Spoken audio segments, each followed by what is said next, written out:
This is what I've trained for.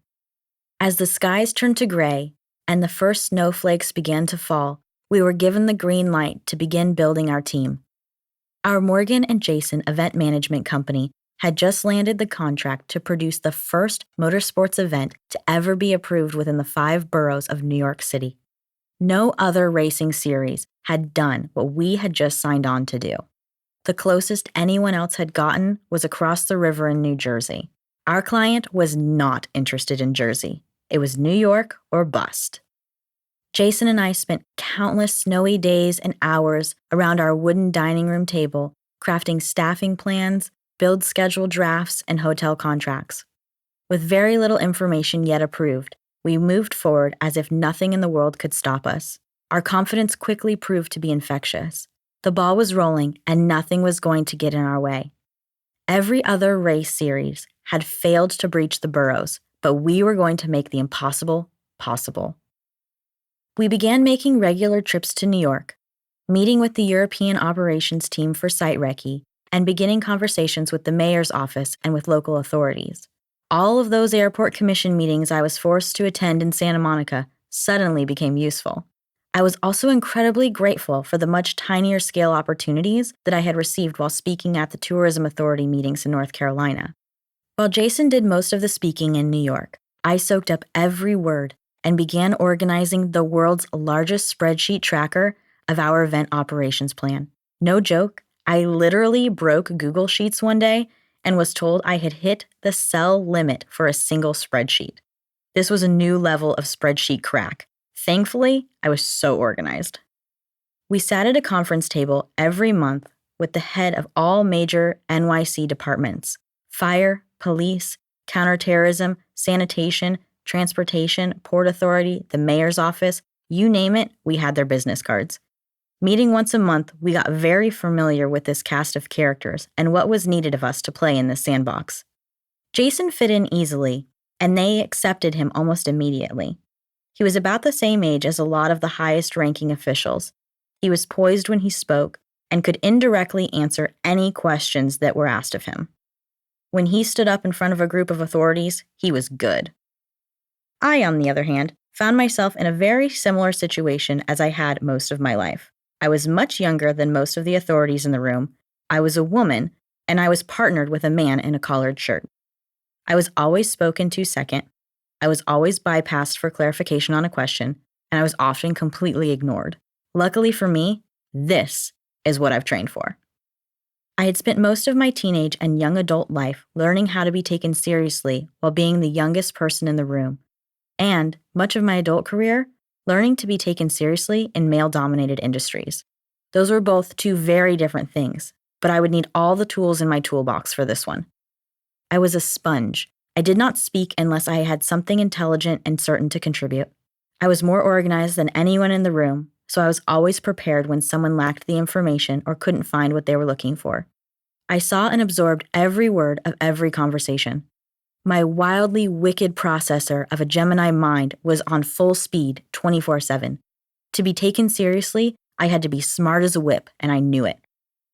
As the months passed, we began to bring our core operations team into the city meetings. When the women on my team spoke, the questions would be readdressed to Jason.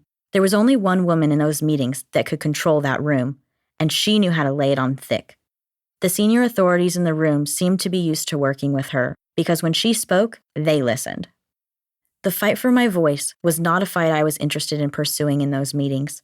All that mattered was getting what we needed for the event to continue moving forward. I understood the game: prepare the men with all the tools they needed, let them speak, and receive the approvals that we needed. I knew my place, and I played my role. Once we got back to our side of the bridge from Manhattan, I knew I could settle back into being myself. I was the mama bear, and the well-being of my people was among my top priorities.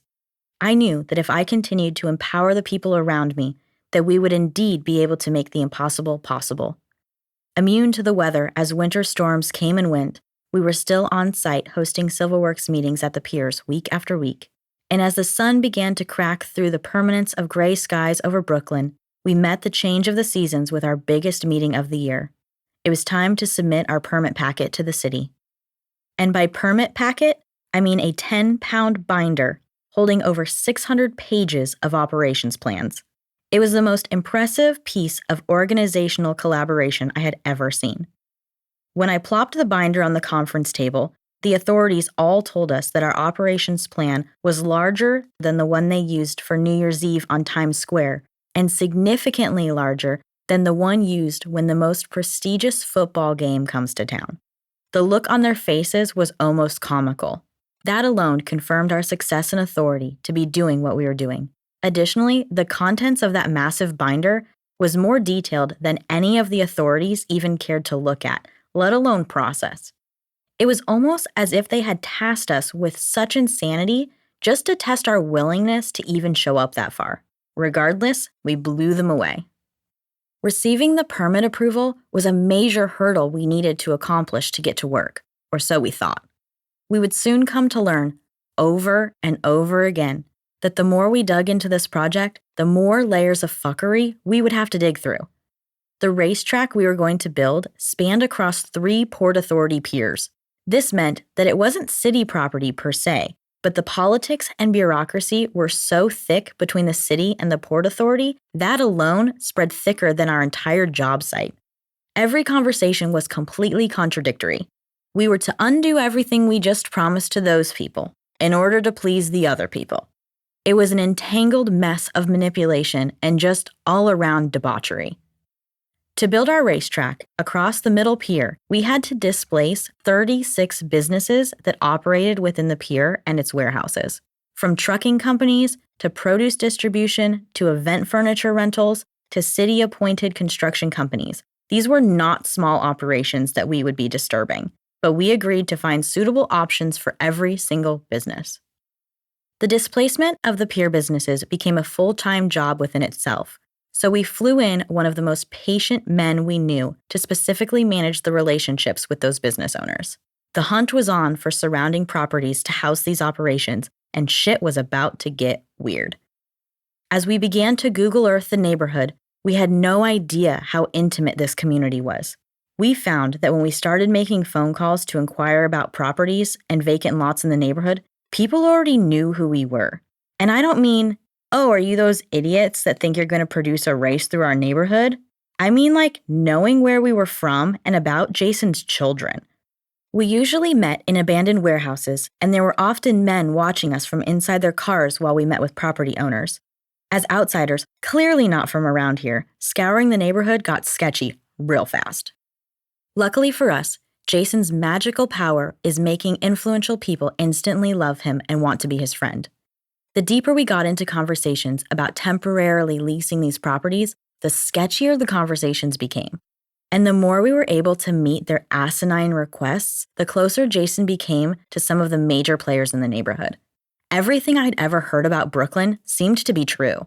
The corruption, the manipulation, the quiet intimacy of the neighborhood. We were getting deeper into the weeds of the community, and I feared we would never make it out. Or worse, we'd end up in the river like the body and floating head I had seen at the end of the block. There were deals involving large sums of cash in duffel bags. There were conversations that our lawyer told us to never tell him about. There were even threats of a new pair of boots late one evening in a parking lot on the river. Those bodies I had seen clearly hadn't received the concrete boots since they had floated up down the river near us. There was no doubt that we were in the thick of it, and we had some major ass-kissing to do. And we did. There was blackmail, there was conniving, there were backdoor deals that I will take to my grave.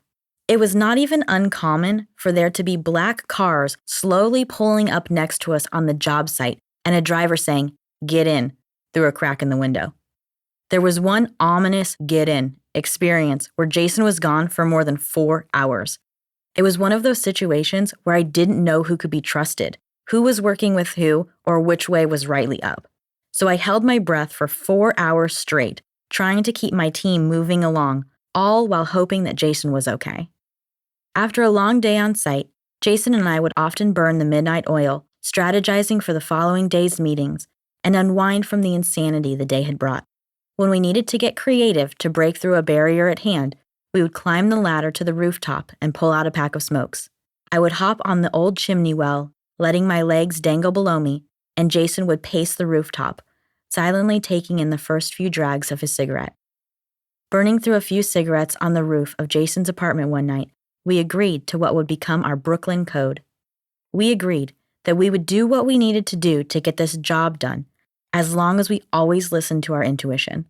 Up until that moment, we already had more than a handful of experiences that we knew were not safe or far too illegal to touch, and had luckily listened to our gut and walked away.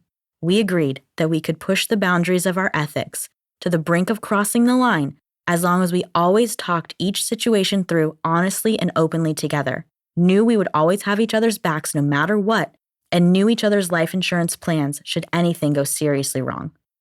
Jason and I were a ride or die. We were a great fucking team. The code was set, the irons were in the fire, and we knew that together we could handle anything. We never shared that conversation with our team, our clients, or our lawyer, but we knew what we had to do. It was common for us to exit a room to go for a deal together, which was code for smoking a cigarette and talking through our boundaries with the situation at hand. Our team knew these moments to be serious mommy and daddy time, and that we would come back to them when we had a plan. And push our boundaries we did. No matter how sketchy things got, no matter how insane the ask from the client was, no matter how much money we had to pull out in cash, Jason and I could get through anything together. We were a powerhouse couple and powerhouse leaders who had secret weapons that will live forever on those apartment rooftops and between our cum-stained sheets. We did our best work together in the middle of the night or amongst the brisk fog of the early morning air. We could sit out on the chimney well on the rooftop and overlook the entire city. With the Statue of Liberty to the left and Lower Manhattan to the right, we did our greatest and deepest growth right there on that rooftop. Brilliant ideas swirling around with the smoke of our menthols billowing around us. He made my skin thicker, and my ability to manifest any idea into reality constantly empowered his confidence. He knew that any situation he talked himself into, we could climb on that rooftop and figure it out together. I was his voice of reason and sounding board, the barometer gauge of where we stood on the pressure of the thread of our boundaries. No matter how vulnerable we had to get together to decide our next course of action, we always walked away confidently and in alignment with where we were going.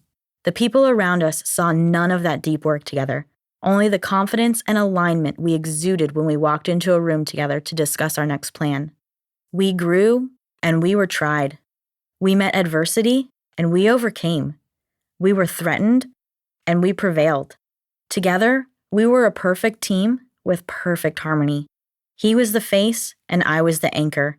We figured out the heartbeat between us and exactly how to never skip a beat.